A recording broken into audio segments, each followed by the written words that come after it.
night. He tries to escape through the ventilator. Ventilator. That word.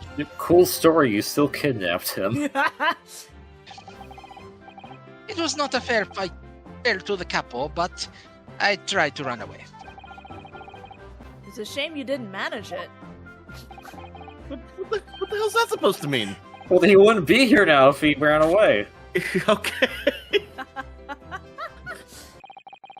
The aforementioned names shall be redacted from all court records of this trial. Assuming no objections. Objection.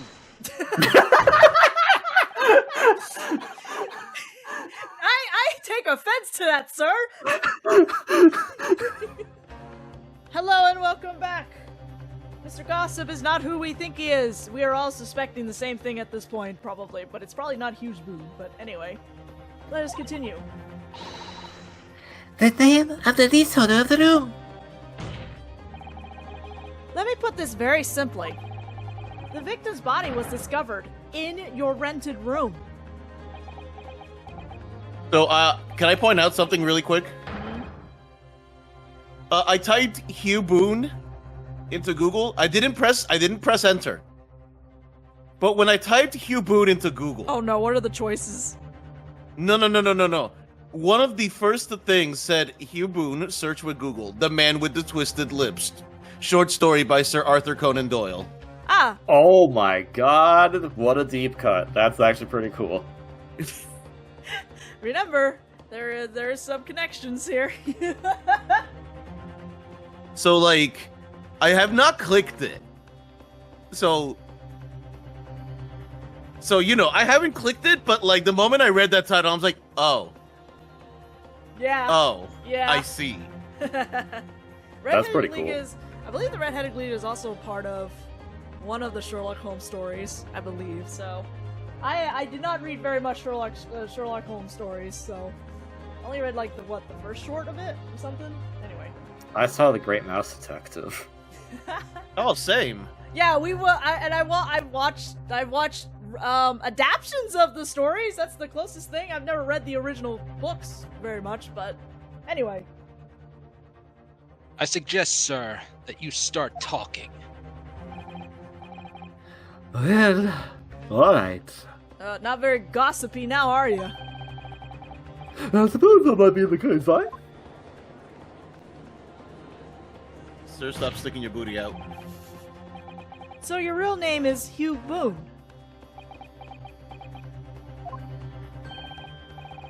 Well, just peanuts. I didn't like to blow me own jumper, but there's so far by little tidbits in town. So I happen to be able to afford to get up in the room in a fine down Backstreet townhouse. You do? And once every 6 months, I go and pay the rent for the agent on Lime Streets. I remember now. The two folk would eat his in the last time. Hey, if either us is a vulgar, is not a me. Think again, Babino. Why didn't you bring this up before? You didn't ask. It's like I told you already. I don't like talking about my personal life. I'm a timid peddler as far as everyone else is concerned. No fuss. You will update your testimony to include this most surprising revelation, Mr. Boone. If I must. So the leaseholder Scotland Yard has been looking for since the body was discovered. Has been here under our noses all along. Aye, that's the room where that fella was found. It's true. What difference it makes? Well...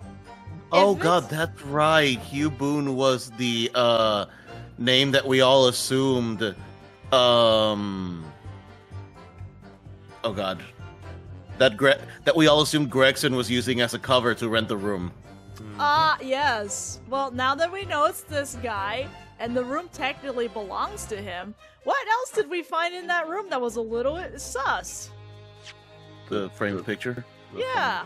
Okay, I was like... I think we need to present it here. Here or Yeah. in another statement? Hold on. Do we present it here? Do we present it here, or do we call out this testimony first? Oh, no, wait. Oh, wait a minute. Yeah. Ha ha ha ha ha ha ha ha. Yeah, okay, buddy.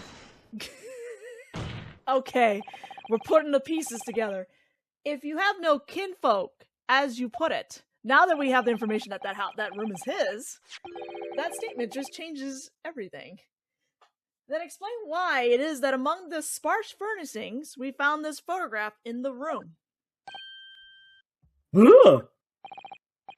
I presume, as you've been renting the room, that this photograph belongs to you, does it not? Oh, well, Mr. Boone, drop the pretense and tell the court exactly who you really are. I don't know what you mean. I'm a peddler. I keep telling you so. But really, don't need to bother with me. Please, just leave it alone. As the man says, leave it alone. Whatever the truth is about this man's life, it has no bearing on this case. Yes, it does. Shut up. Because it's simply not possible that he impersonated Inspector Gregson. Yeah, we're not on We're that not anymore. on that. Yeah, we're a couple steps ahead of you, Kazuma. How can you be so sure? Just look at the man. No amount of disguise could ever hide those unmissable features. But what if we were to look at this the other way around? What do you mean? Yes, Cancer. What do you mean? Well, there's no denying that Mr. Boone's lip is very prominent indeed. But consider the possibility that his prominent lip is itself part of an elaborate disguise. Then hiding that prominent feature, in other words, revealing his true face, would make an utterly impenetrable disguise. Wouldn't you agree, Mr. Hugh Boone? Got him. Good witness! Are you still hiding the truth from us, court? If that's disguise, then underneath it, how traitor we must be. Yeah, that's right. There's really only one person he could really be. My lord, the defense believes it can reveal Mr. Boone's true identity to the court. No, please, no. Very well then, Counsel. What is the true identity of this peddler who goes simply by the name Gossip on the streets? John Wilson. Well, Take that! Your real name is actually Mr. Vigil, isn't it? Mr. Daily Vigil. I don't recall that name, Counsel. Who is this Mr. Vigil? It's a name I encountered yesterday, my lord. It has to do with a certain client of Mr. Herlock Sholmes. A young gentlewoman came to the detective asking him to locate her missing husband. The woman in his photograph, in fact. This is Mrs. Vigil. What? From what I understand, you haven't returned home since the night before the inspector was found dead. But of course, on that night, you were being held captive by the two red-headed League men. And last night, you were put up by the prosecution service in preparation for testifying in this trial. Because we've been led to believe that you, Miss Venus, and Mr. Sandwich were all homeless. Being important witnesses in this case, we needed to know where we could find you, of course. And that explains why you've not only been unable to return home, but also unable to contact your wife, who's been beside herself with worry, waiting for you at the Visual residence. No, just you hold on a minute. I don't have... What I'm talking about? Really? It's simple enough matter to confirm my suspicions. All we have to do is pull off that disguise. No, please. Bailiff, bring soap, a sponge, and a washboard at once. That was highly specific. Wait, what? I like SpongeBob, all right? Mr. Delosu and Mr. Delosi, you'll restrain the witness. Wait, what? Oui, my lord. My lord. See, my lord. Do it or you're in contempt of court. Oh, God. No, stop. Get off. Don't. Super enthusiastic to get this done, yo. Hello. Wow, how much Dang. powder are you putting on your face? You're pale as a ghost, man. I was gonna say, he's so pale.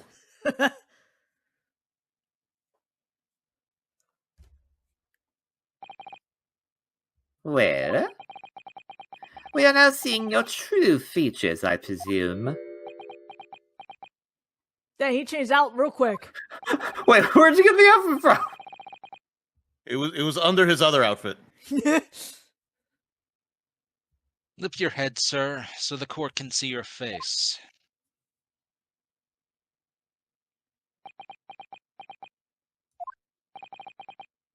It would appear that the defense counsel's assertion was entirely correct.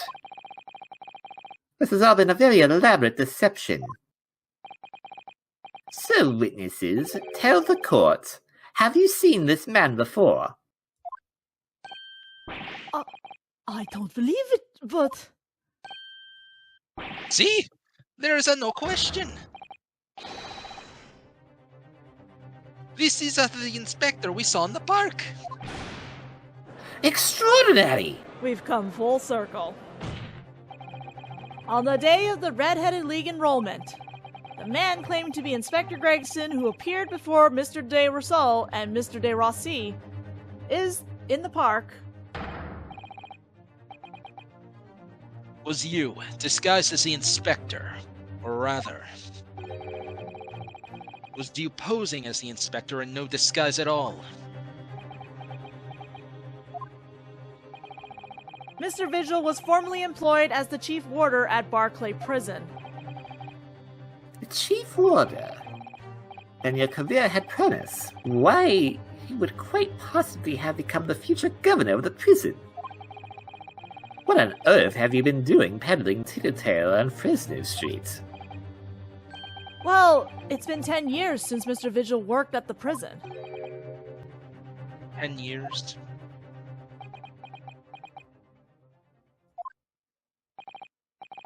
I'm really dreadfully sorry about all of this. Yes, it's true. I am Daily Vigil. And you were the chief warder at Barclay Prison 10 years ago? Oh yeah, Met the what dots, happened? Capcom. Yeah, well, yeah, he's the gears are turning in there. So where did Mr. Hugh Boone come from? Boone is the other me. It's a name I've invented. Well, evidently there's a great deal under the surface here. Yeah, there's like 3 whole people. I'll explain everything. I'll tell you just how wretched my life has become.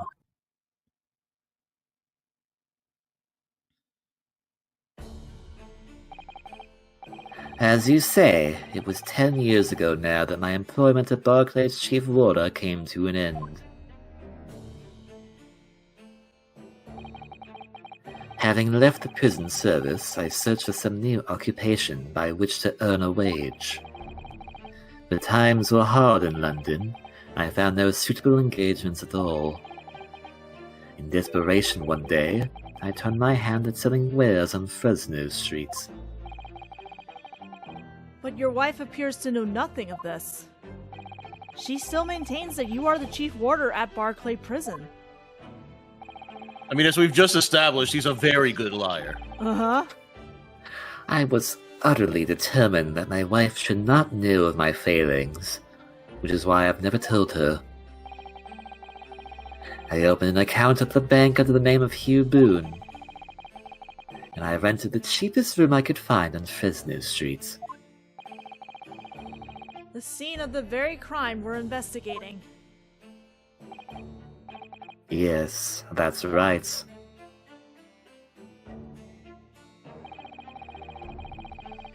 A place in which I could emerge every morning at 8, at 8, oh, okay, sorry, I couldn't read that.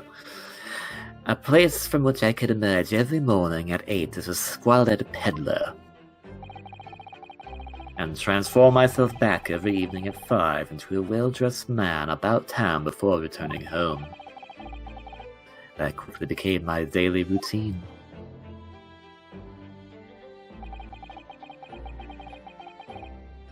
I was puzzled by the lack of furniture in the room. But that explains it.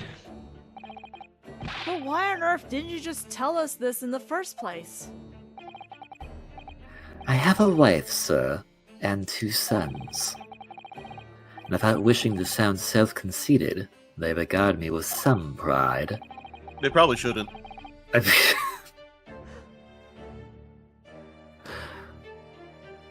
I'm gonna suck you! I couldn't bring myself to disappoint them.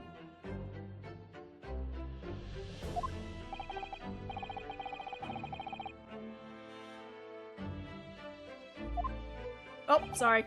Yeah, I was like, I pushed the button. wait. I pushed the That's your button by life. accident. No, I pushed the button by accident. Were you So were you instead- stunned by my burn? Hang on a second. Yes. So instead, you decided to conceal your occupation from them. Yes. I've made such a terrible mess of everything. Still, one thing doesn't add up. How did Gregson die? Yeah. No matter how many tidbits of information you could sell to passing gentlemen, even at 16 a pen apiece, you couldn't hope to match the salary you must have commanded as chief warder at that prison. Very true. To have kept your family in comfort despite 10 years of somewhat misbegotten employment.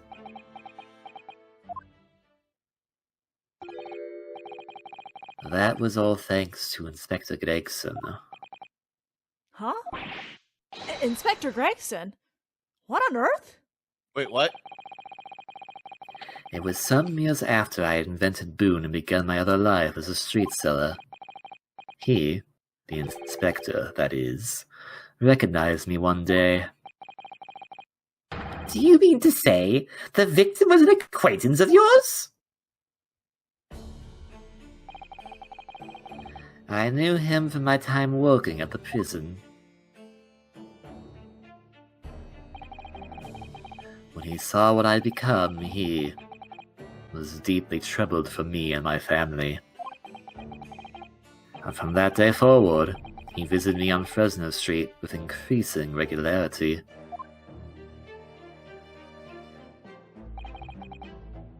Then one day, he asked me if I would carry out a secret assignment for him. A secret? What was it? I was to impersonate the inspector. What? Impersonate him?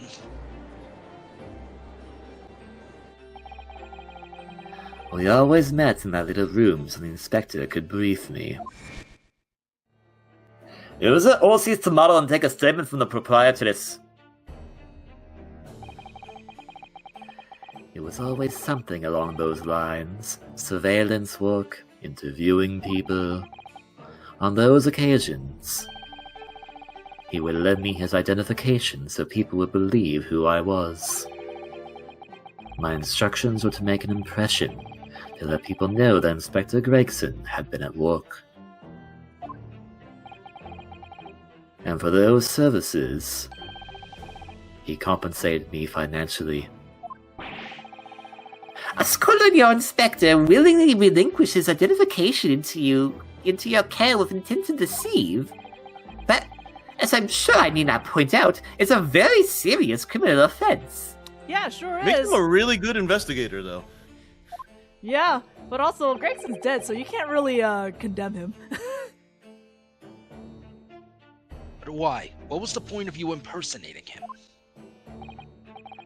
I truthfully do not know. All I can say is that the inspector warned me on numerous occasions. Now remember, Vision, I need your solemn word. You don't blab about this to anyone, alright? Ever. Even if I end up a croaker.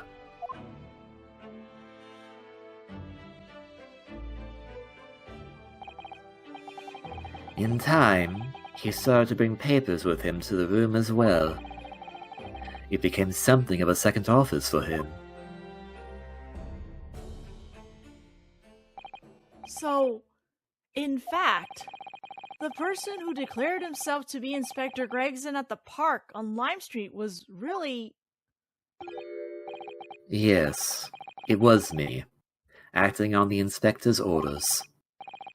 As usual, I removed my boon disguise, and then went as instructed to the park, armed with the inspector's identification book. It never occurred to me that the bruise on my neck might give me away.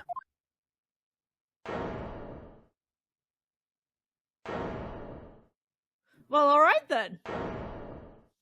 Doesn't explain why Gregson is dead, but alright then. I have slight future knowledge, so this is actually adding pieces of the puzzle together for That me. you already knew. Well, I didn't know how we got to this. I just knew one thing, and now that I'm knowing the one thing, it's helping me piece everything together. Well, it would seem this confession completely destroys the defense's case. Explain yourself, Prosecutor Asogi. My learned friend's assertion was as follows. The victim was killed at another location on the day before his corpse was discovered. At the hands of these two red-headed League men when they imprisoned the inspector. Oh no, he has baby Ow. slaps. No. But no, that can't be. Ow. After all, it wasn't the inspector who went to the park that day. It was me. Oh, goodness. Finally, we have clarity. We had nothing to do with the murder of the inspector. And merci, Monsieur de la Fence, for proving it. Huh? Oh! Whoops. Order! Order! Order! Indeed, it would appear that we have reached a de facto conclusion of sorts. These witnesses had no involvement in the murder of the victim. As proven, somewhat ironically, by the defense. Ugh. And there's no summation examination you can do to get yourself out of this one. I hereby call an end to the cross-examination. Hold it! Huh?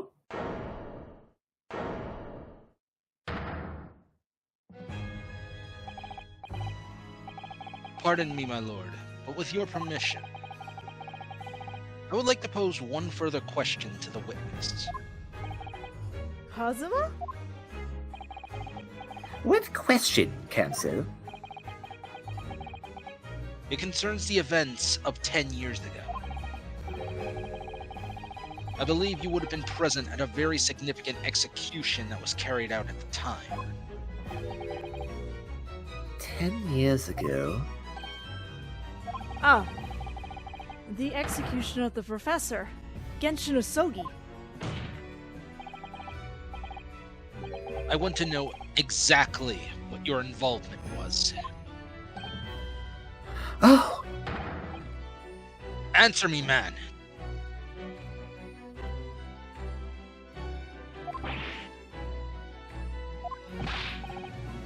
one moment, Counsel. Is this related to the current case? I mean, was the entire thing that was the entire journey that we just went through? Yeah, like, come on. Naturally. It is the prosecution's belief that this case and the events of 10 years ago are inextricably linked. Does the defense concur, Counsel? Yeah, sure, whatever keeps this case going. You're not yourself. You're not as calm and collected as usual. Poor Kazuma-sama. No wonder he's acting this way. Mr. Vigil's memory of what happened 10 years ago would tell the tale of Genshin Asuki's last moments. His own father. I know. I do understand that. But even so... Kazu, Prosecutor Asogi, do you genuinely believe that this question requires an answer in order to learn the truth behind Inspector Gregson's death? I do. I need you to trust me. Please.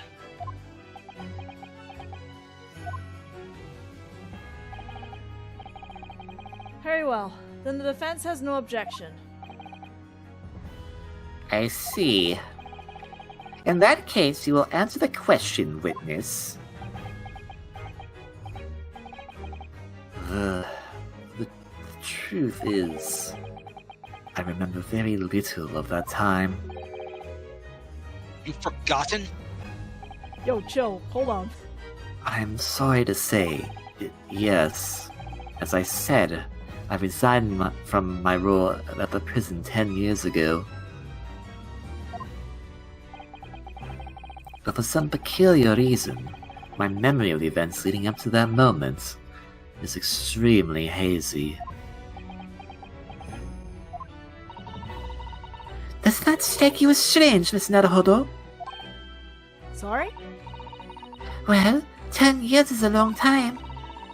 But I've forgotten the reason why he left an important job. Yeah, you're right. And not only that, Mr. Vigil's claim contradicts what we already know. The human spirit is a fragile thing. It's broken all too easily. Which is why we have a tendency to wrap it up for protection. Sorry? The human spirit? I'm afraid I don't understand what you mean. When we experience pain and suffering that we feel unable to bear, we block it out, obliterate it from our memories, seal it away. But it never truly leaves us. If the seal is broken, the memories resurface. And when they do, that fragile spirit may finally be crushed. But I really don't. Kazuma-sama. But if it must be crushed, then so be it. Because the truth will not stay buried. It's coming out, one way or another. I don't like where this is going. Right. Now I understand. It's clear what his intentions are. He means to expose the truth, at any cost. Perhaps if I pointed out the contradiction in what Mr. Vigil claimed earlier, it might cause some crucial memories to return to him. But should I? Should I present the evidence or not? I mean, yeah, probably. So, Should I play the game or should I not play the game? I believe he told he quit, but I believe he was dismissed. Yeah, he didn't quit. Yeah. I have no idea how this is going to go. YOLO. This is a court of law, and I have a duty to pursue the truth. I don't know if we have time for this statement is the problem. We're almost at 30 minutes. Mr. Vigil, Do it anyways. Do it live. I'd like you to look at this.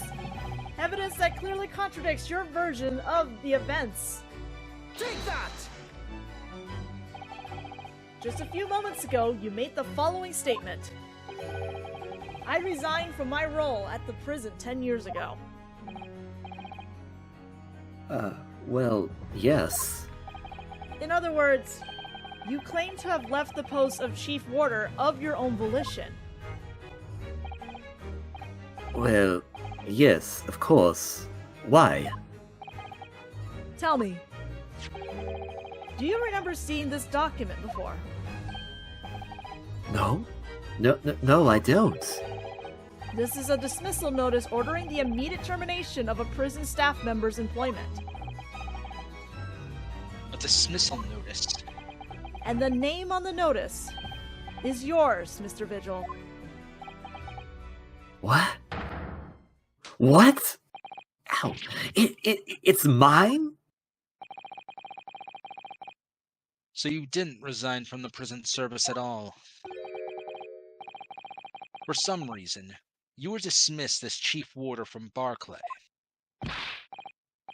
No, there's been some mistake. I'm sure.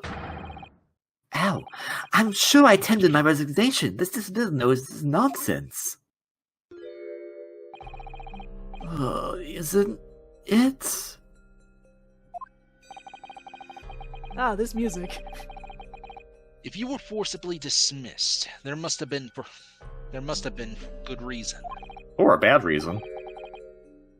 Clearly, you did something. Mr. Vigil, it's time to break the seal and have you remember. Okay. I do have to stop, unfortunately, because this sequence will take a while, and we'll probably head into 40 minutes of this, which I'm sure most people won't mind, but it is quite a bit of editing that I'll have to do later on. So, we're unfortunately going to have to stop here and figure out what really happened to Mr. Vigil 10 years ago. Well, I can tell you what didn't happen. Oh, God.